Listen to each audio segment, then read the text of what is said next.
Hello dear students, चलिए आज के अपने इस लेक्चर में हम लोग एक्सरसाइज 1.5 के question number 4, question number 5, question number 6 और क्वेश्चन नंबर 7 को देखेंगे। सेट्स चैप्टर है, एक्सरसाइज 1.5 है और उसके 4 क्वेश्चन हैं। Question number 4, question number 5, question number 6, question number 7। इससे पहले के वीडियो लेक्चर्स में हम लोगों ने एक्सरसाइज 1.1, 1.2, 1.3 और 1.4 को पूरी तरीके से विद एग्जांपल कंप्लीट किया हुआ है।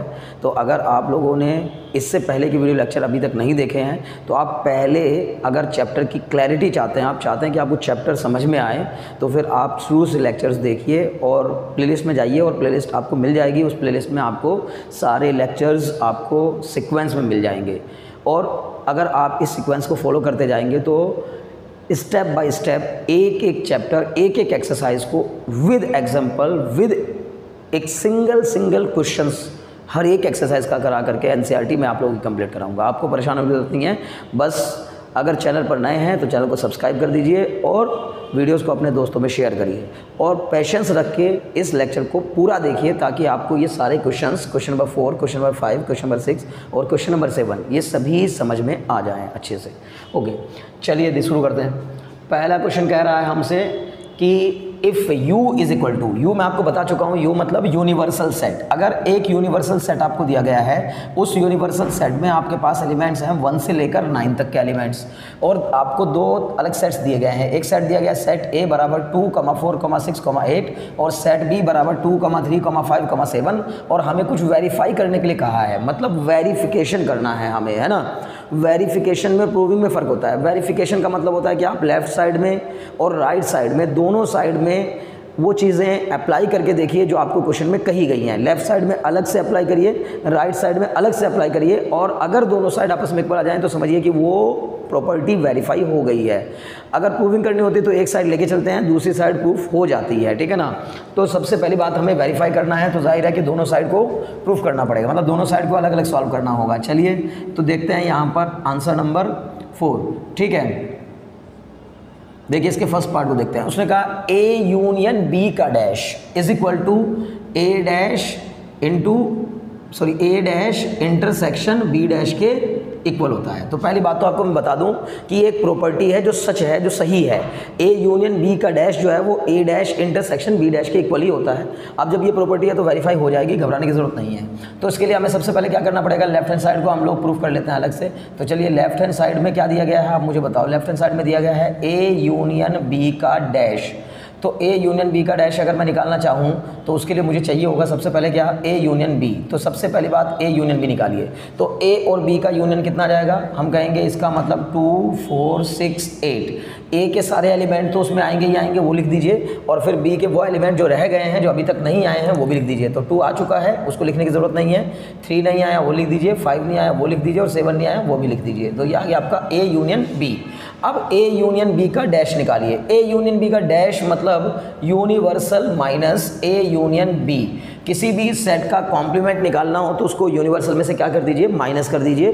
तो जो आपको यूनिवर्सल सेट दे रखा है, ये रहा यूनिवर्सल सेट 1, 2, 3, 4, 5, 6, 7, 8, उसमें से बस आपको A यूनियन B को माइनस करना है। तो यानी इस वाले सेट को माइनस करना है। जब इस वाले सेट को माइनस करेंगे तो A यूनिवर्सल में से इस A यूनियन B के एलिमेंट्स को हटा देंगे। तो आपके पास जो बचेगा वो क्या बचेगा, 1 तो नहीं हटाना, नहीं 1 रहेगा।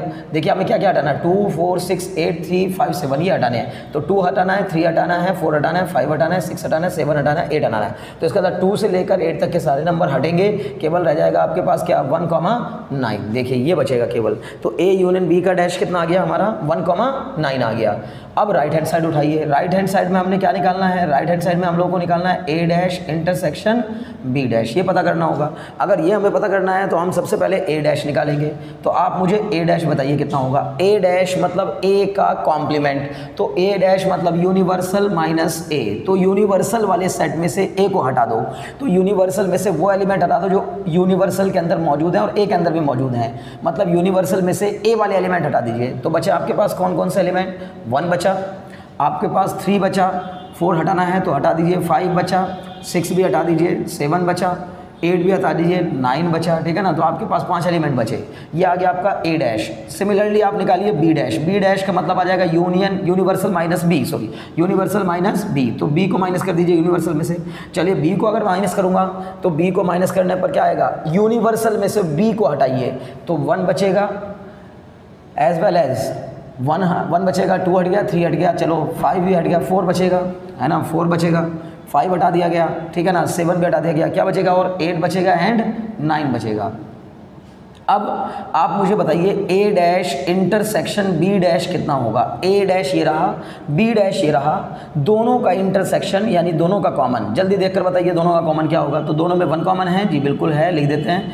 दोनों में 9 कॉमन है, हाँ जी बिल्कुल कॉमन है, तो इसका मतलब 9 लिख देते हैं। तो A dash intersection B dash कितने के इक्वल आ गया, 1,9 के इक्वल आ गया।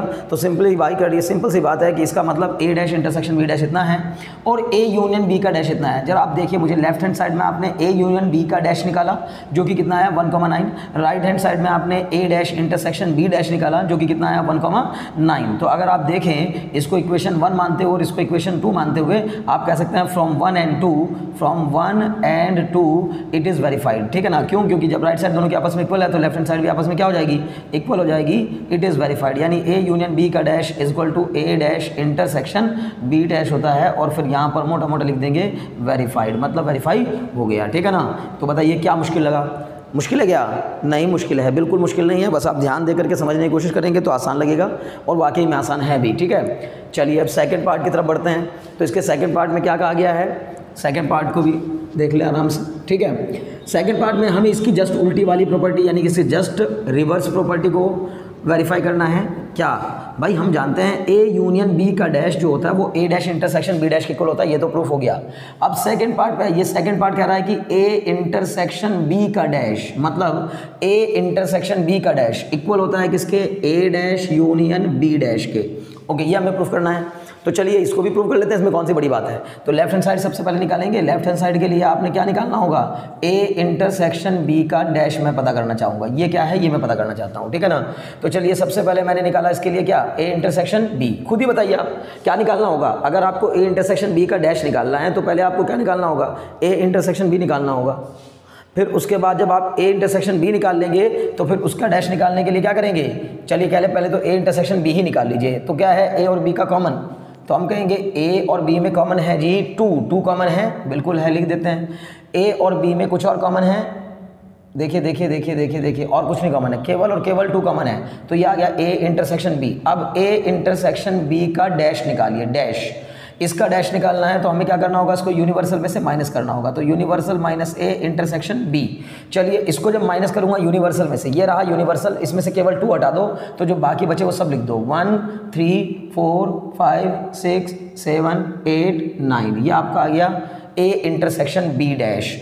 अब आप क्या निकालेंगे, राइट हैंड साइड में क्या दिया गया है, राइट हैंड साइड उठाइए, राइट हैंड साइड में दिया गया है ए डैश यूनियन बी डैश, ये हम फाइंड करना चाहते हैं। तो इसके लिए पहले ए डैश फाइंड करिए। ए डैश आपका कितना आ जाएगा, तो हम बोलेंगे यूनिवर्सल में से ए को माइनस कर दीजिए, तो आपके पास बचेगा 1 बचेगा, 3 बचेगा, आपके पास 5 बचेगा, आपके पास 7 बचेगा और 9 बचेगा, ये आपका हो गया ए डैश। सिमिलरली आपके पास बी डैश अगर निकालना है बी डैश, तो बी डैश में क्या बचेगा, देखिए 2 3 5 7 हटा दीजिए तो आपके पास 1 बचेगा, है ना, 4 बचेगा, आपका 6 बचेगा और 8 बचेगा और 9 बचेगा, समझ रहे ना। देखिए ये आपको ए डैश और बी डैश मिल गए। अब जब ए डैश बी डैश मिल गए तो राइट साइड ने कहा है कि ए डैश यूनियन बी डैश निकालिए। तो A dash union B dash जब इनका यूनियन करेंगे तो ये आ जाएगा 1 3 5 7 9 और जो एलिमेंट अभी तक नहीं आया उसको भी लिख दीजिए। तो 4 नहीं आया वो लिख दिया, 6 नहीं आया वो लिख दिया, 8 नहीं आया था वो लिख दिया। कितने आ गए, 1 2 3 4 5 6 7 8, 8 एलिमेंट। इसमें कितने हैं, 1 2 3 4 5 6 7 8 एलिमेंट इसमें भी है। जरा एक बार मिला लीजिए क्या दोनों सेम आ रहे हैं, आप देखें ना। ए इंटरसेक्शन बी का डैश कितना है, 1 3 4 5 6, देखो 1 1 3 3 5 5 4 4 6 6 7 7 8 8 9 9, मतलब बिल्कुल सेम आ रहा है। तो हम कहेंगे ए इंटरसेक्शन बी का dash is equal to A dash union B dash, बिल्कुल सही है। इसका मतलब ये भी हमारा प्रूफ हो गया। So we can say verified, ठीक है ना, ये भी एक वेरीफाइड हो गया, ठीक है ना। प्रूफ नहीं बल्कि वेरीफाइड कहेंगे क्योंकि उसने हमसे वेरीफाई करने के लिए ही कहा है, तो हमने वेरीफाई कर लिया आराम से, कोई बड़ी बात नहीं है। ओके, चलिए क्वेश्चन नंबर 4 कंप्लीट हुआ। अब क्वेश्चन नंबर 5 की तरफ आ जाते हैं। क्वेश्चन नंबर 5 को ध्यान से समझिएगा। जितना ध्यान लगाकर आप चीज़ों को समझने की कोशिश करेंगे उतना ही आपको आसान लगेगा और उतना ही चीज़ें आपकी क्लियर होती चली जाएंगी और आपको कॉन्फिडेंस आता चला जाएगा। चलिए आंसर नंबर 5 की तरफ बढ़ते हैं। उसने हमसे कहा है 5th क्वेश्चन में कि draw the appropriate Venn diagram each of the following. हमें ए यूनियन बी के डैश का वेन डायग्राम बनाना है। तो मैंने वेन डायग्राम वाला वीडियो भी बनाया हुआ है। इससे पिछले वीडियो लेक्चर्स में आपको वेन डायग्राम कैसे फॉर्म किए जाते हैं, कैसे बनाए जाते हैं, वो बड़ी आसानी से समझाया है, बहुत डिटेल में समझाया है। तो आप अगर अभी तक नहीं देखें वो वीडियो लेक्चर तो आप आराम से पहले वो वीडियो लेक्चर देखिए ताकि आपको वेन डायग्राम का बेसिक्स समझ में आ जाए। जब वो समझ में आएगा तो जाहिर है कि ये क्वेश्चन आपके लिए कुछ नहीं होगा, आप खुद भी कर सकते हैं, फिर कोई बड़ी बात नहीं है, ठीक है ना। तो ए यूनियन बी का डैश निकालना है तो कैसे, सॉरी इसका वेन डायग्राम बनाना है। तो सबसे पहले कोई भी वेन डायग्राम बनाने के लिए हम एक यूनिवर्सल सेट का वेन डायग्राम बनाते हैं। यूनिवर्सल सेट के लिए एक रेक्टेंगल बना देंगे, यानी ये जो मैंने रेक्टेंगल बनाया है ये एक यूनिवर्सल सेट को रिप्रेजेंट कर रहा है। अब इस यूनिवर्सल के अंदर दो सेट बनाने हैं हमें, एक ए और एक बी। ये रहा आपका ए और ये रहा आपका बी। मुझे निकालना है ए यूनियन बी का डैश। ए यूनियन बी का डैश मीन्स मुझे पता करना है ए यूनियन बी का डैश, मतलब universal minus A union B. Universal में से उसको हटा दीजिए जो ए यूनियन बी है, ए यूनियन बी। तो पूरा यूनिवर्सल तो ये है, ये पूरा यूनिवर्सल है। और ए बी का यूनियन क्या है देखिए मैं आपको बताना चाहता हूँ, ठीक है ना। तो ए और बी का यूनियन ये आएगा, ये पोर्शन जिस पे मैं देखिए डॉट बनाऊंगा वो, ये पोर्शन, ये पोर्शन, ये पोर्शन, ये तीनों पोर्शन मिलाकर ए यूनियन बी में आएंगे। तो मेरा मकसद है मुझे इन तीनों को छोड़कर बस जो ए यूनियन बी में आ रहा है उसको यूनिवर्सल में से हटा देना है। तो जो बचेगा वो आपका ए यूनियन बी डैश होगा। तो अगर इस पूरे यूनिवर्सल में से इसको बाहर कर दिया जाए तो क्या बच रहा है बताइए, ये बचेगा हिस्सा, ये हिस्सा बचेगा, क्या ये हिस्सा बचेगा? बिल्कुल, ये बाहर का पूरा जो हिस्सा है यानी कि यूनियन के बाहर जो पड़ रहा है, ए यूनियन बी के बाहर जो एरिया पड़ रहा है वो एरिया आप शेड कर देंगे तो वेन डायग्राम आपका कंप्लीट हो जाएगा। ये आपका वेन डायग्राम है, ठीक है ना। ये देखिए ये आपका सेट, ये एक इसमें सेट ए है, ये इसमें सेट बी है और सेट ए और सेट बी का जो यूनियन है वो ये पूरा है। यूनिवर्सल में से हमने ए यूनियन बी को माइनस कर दिया तो हमें क्या मिल गया, ए यूनियन बी का डैश मिल गया। ओके चलिए सेकंड पार्ट की तरफ बढ़ते हैं। ये तो फर्स्ट पार्ट था, ठीक है ना। सेकंड पार्ट में से कहा ए डैश इंटरसेक्शन बी डैश। वैसे तो अभी हमने 2 मिनट पहले देखिए वेरीफाई किया, ऊपर वेरीफाई किया, ए यूनियन बी का dash is equal to A dash intersection B dash. तो ए यूनियन बी का जो डैश होता है वही ए डैश इंटरसेक्शन बी डैश होता है, ए डैश इंटरसेक्शन बी डैश होता है, ठीक है ना। तो इसका मतलब है यही सेम डायग्राम आपका सेकंड पार्ट में बनेगा, क्योंकि हम जानते हैं सेकंड पार्ट में हम लिख देंगे कि ए डैश इंटरसेक्शन बी डैश बराबर क्या ही होता है, ए यूनियन बी का डैश होता है, ठीक है। तो जो ए यूनियन बी के डैश का डायग्राम आपने बनाया है वही डायग्राम आपका इसमें भी बनेगा, ठीक है ना। तो आप यही सेम वेन डायग्राम बनाएंगे। लेकिन फिर भी मैं आपको समझाता हूँ, अगर दूसरे तरीके से आप बनाना चाहते हैं, मतलब आपको ये प्रॉपर्टी नहीं याद है और आप सोचते हैं कि आप डायग्राम बना दें, वेन डायग्राम बना लें, ठीक है ना, प्रॉपर्टी याद नहीं आ रही है, कोई बात नहीं, ये ए है ये बी है। आप मुझे बताइए इसने हमसे क्या पूछा, ए डैश का मतलब ये जो ए है ना इसका कॉम्प्लीमेंट मतलब ए को छोड़कर बाकी पूरा। फिर बी डैश का मतलब बी को छोड़कर बाकी पूरा। देखिए ए को छोड़कर बाकी पूरे में ये आ जाएगा, ये हिस्सा, ये सब आ जाएगा, ये सब। और बी डैश को छोड़कर बाकी पूरे में ये आ जाएगा, ये सब आ जाएगा। लेकिन उसने हमसे कहा कि इन दोनों का हमें कॉमन बताइए क्या क्या है, इन दोनों में कॉमन क्या क्या है, ठीक है ना। तो इन दोनों में कॉमन है आपके पास क्या, केवल ये एरिया, ठीक है ना, ये एरिया। समझ में आ रही बात भाई, ए यूनियन बी का डैश जो होता है ना वही आपका कॉमन होगा, ठीक है ना, नहीं समझे भाई। ए डैश का मतलब ए के अलावा बाकी पूरा एरिया, ठीक है। और फिर बी कह रहा है मतलब ए के अलावा बाकी पूरा एरिया का मतलब वो तो उसमें तो ये भी आ जाएगा, लेकिन जब बी का डैश निकालूंगा तो बी के डैश में ये एरिया नहीं आना चाहिए, ये वाला एरिया, क्योंकि ए के डैश में तो बी का ये वाला पोर्शन भी आ जाएगा, क्योंकि हमें केवल क्या हटाना है, बस ए डैश। मैं आपको थोड़ा सा एक बार ये दिखा दूं पहले कि ए डैश कैसे बनता है। देखिए ए डैश आपका कैसे बनेगा, मान लीजिए ये यूनिवर्सल सेट है आपका और ये आपका सेट ए है, तो ए डैश मतलब ये पूरा, अगर ये ए है ना आपका तो इसका मतलब ए डैश मतलब ये पूरा, ठीक है ना। जो साइड में बचा है ये सब ए डैश का पार्ट है, ओके। अब इस बीच में अगर मान लो यहाँ कोई और गोला भी बनाओ ना बी, तो ये भी इसी में आ जाएगा ए डैश में, क्योंकि मुझे मतलब नहीं है ए डैश का मतलब तो मतलब ए को छोड़कर बाकी पूरा पोर्शन, ठीक है ना, ए को छोड़कर बाकी पूरा पोर्शन। तो वैसे ही अगर मुझे ए डैश निकालना है तो ए डैश का मतलब ए को छोड़कर बाकी पूरा पोर्शन, तो उसमें ये बी भी आ जाएगा। लेकिन फिर ये कह रहा है बी डैश निकालिए, तो बी वाले को छोड़कर बाकी पूरा पोर्शन। अब कह रहा है इन दोनों का कॉमन क्या है, तो जो ए डैश में आ रहा है वो बी डैश में नहीं आ रहा है, जो बी डैश में आ रहा है वो कुछ चीज़ें ये वाला, जैसे ए डैश में ये पोर्शन आएगा, लेकिन जब मैं बी डैश करूँगा तो ये वाला पोर्शन नहीं आएगा। जब ये नहीं आएगा तो कॉमन होने का कोई चांस नहीं बनता, तो इसका मतलब ये वाला हिस्सा और ये वाला हिस्सा भी हट जाएगा। जब ये हट जाएगा तो सीधे सीधे आपको वेन डायग्राम जो मिलेगा वो यही मिलेगा, ठीक है ना। तो इसका मतलब ए डैश इंटरसेक्शन बी डैश मतलब ए यूनियन बी का डैश ही होता है। तो सेकंड पार्ट का वेन डायग्राम भी कुछ ऐसा ही बनेगा जैसा मैंने आपको दिखाया है, और आपको ये समझ में आ ही गया होगा कि ए डैश कैसे बनता है, ठीक है। चलिए थर्ड पार्ट की तरफ बढ़ते हैं। तो थर्ड में उसने हमसे कहा है, थर्ड पार्ट को मैं यहीं बना, चलो यहाँ बना देता हूँ, ठीक है ना। थर्ड पार्ट का वेन डायग्राम इसने कहा हमसे कि बनाइए A intersection B dash, A intersection B dash. अच्छा, इस पूरे का ए इंटरसेक्शन बी का डैश। चलिए बनाते हैं। सबसे पहली बात, आपने बना दिया एक रेक्टेंगल जो कि कहलाता है एक यूनिवर्सल सेट। तो ये एक यूनिवर्सल सेट हो गया। इस यूनिवर्सल सेट में आपने बना दिए दो सेट अलग से, सेट ए और सेट बी। ये सेट ए हो गया, ये सेट बी हो गया। जो स्फीयर, जो गोले मैंने बनाए, गोले जो सर्कल बनाए हैं वो सेट ए को और सेट बी को रिप्रेजेंट कर रहे हैं। और ए इंटरसेक्शन बी क्या होता है? ये ए इंटरसेक्शन बी होता है। ये होता है ए इंटरसेक्शन बी। मैं बार बार कह रहा हूँ, कॉमन जो ए में भी हो। देखिए ये वाला हिस्सा जो है ना, ये वाला हिस्सा ये ए में भी पड़ रहा है और बी में भी पड़ रहा है। ये तो आपका हो गया ए इंटरसेक्शन बी। तो जो मैंने डॉट लगाया ये तो है आपका ए इंटरसेक्शन बी। अब जो ये ए इंटरसेक्शन बी है, इस ए इंटरसेक्शन बी के अलावा ये वाला पोर्शन को छोड़कर, इस वाले पोर्शन को छोड़कर बाकी का बचा हुआ पूरा, क्योंकि मुझे निकालना है ए इंटरसेक्शन बी का डैश। तो ए इंटरसेक्शन बी का डैश क्या होता है? Universal minus A intersection B. मतलब इस पूरे यूनिवर्सल में से आपको ये जो ए और बी का इंटरसेक्शन है, जो कॉमन है, उसको हटा देना है। तो इसको हटाइए, इसको हटा दीजिए। जब इसको हटा देंगे तो बचा हुआ पूरा पार्ट जो है वो किस में आ जाएगा? ए इंटरसेक्शन बी के डैश में आ जाएगा। देखिए ये आपका क्या बन गया? A intersection B, A intersection B का डैश। ओके, ध्यान दीजिएगा, बस किसको शेड नहीं करना है? केवल जो इंटरसेक्शन वाला पार्ट है उसको शेड नहीं करना। देखिए मैंने ये शेड नहीं किया, ये वाला जो पोर्शन है ना, बाकी सब शेड हो जाएगा, बाकी सब शेड हो जाएगा, ठीक है। तो समझ में आ रही होगी बात? ओके, क्या बात है, मज़ा आ रहा है, ठीक है ना। चलिए, तो इसका मतलब है कि ये हो गया आपका ए इंटरसेक्शन बी, और फिर उसका मुझे चूंकि डैश निकालना था तो मैंने ए इंटरसेक्शन बी को हटाया और बाकी बचा हुआ पूरा पोर्शन क्या कर दिया? शेड कर दिया। तो यूनिवर्सल में से ए इंटरसेक्शन बी को हटाते ही आपको क्या मिल जाता है?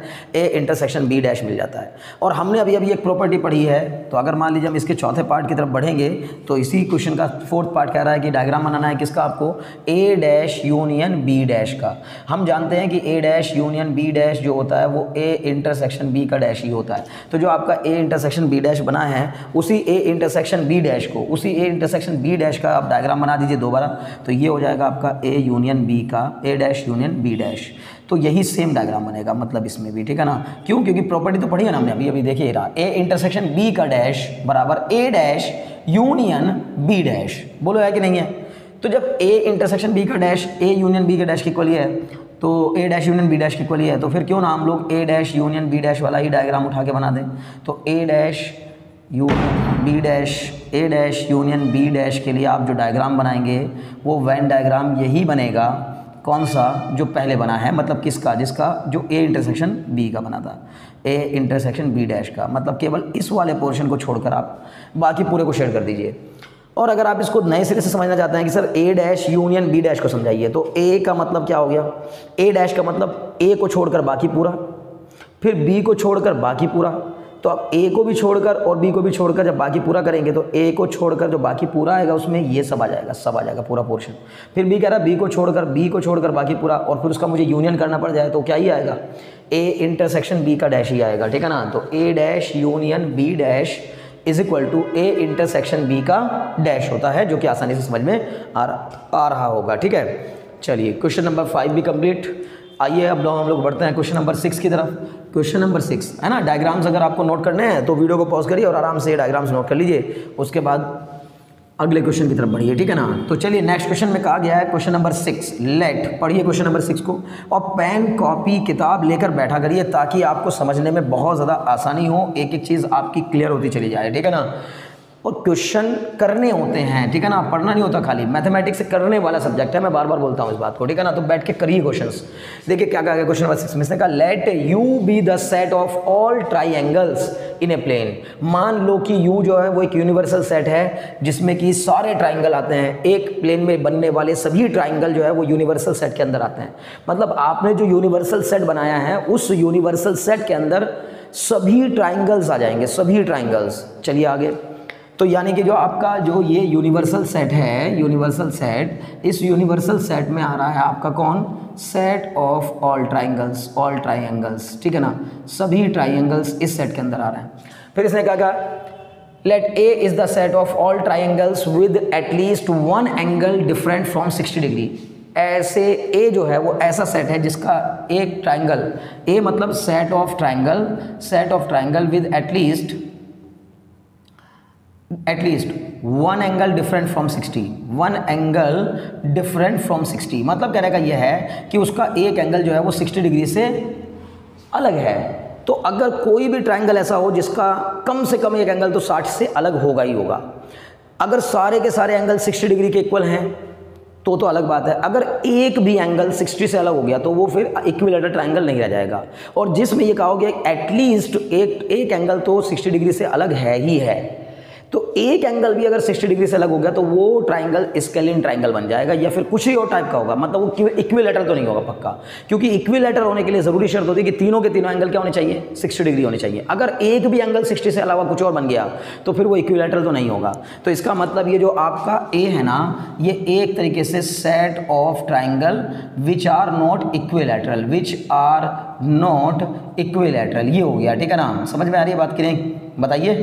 अरे भाई ए जो है वो सेट बन गया जिस सेट में कि वो ट्राइंगल हैं जो इक्विलैटरल नहीं है। अब उसने हमसे क्या कहा है, ए डैश फाइंड करिए। अगर ये मेरा ए जो है मेरा ये सेट ऑफ इक्विलैटरल ट्राइंगल है, मतलब जो मेरा ये ए है ना, ये क्या है, ये है set of set of not equilateral triangle, ठीक है ना, not equilateral, okay, set of not equilateral triangle. अगर ये set of not equilateral triangle है और मुझे ए का डैश निकालना है, तो ए का डैश मतलब क्या हो जाएगा, इसको छोड़कर बाकी सब, यानी कि इस वाले पार्ट को छोड़कर बाकी सब।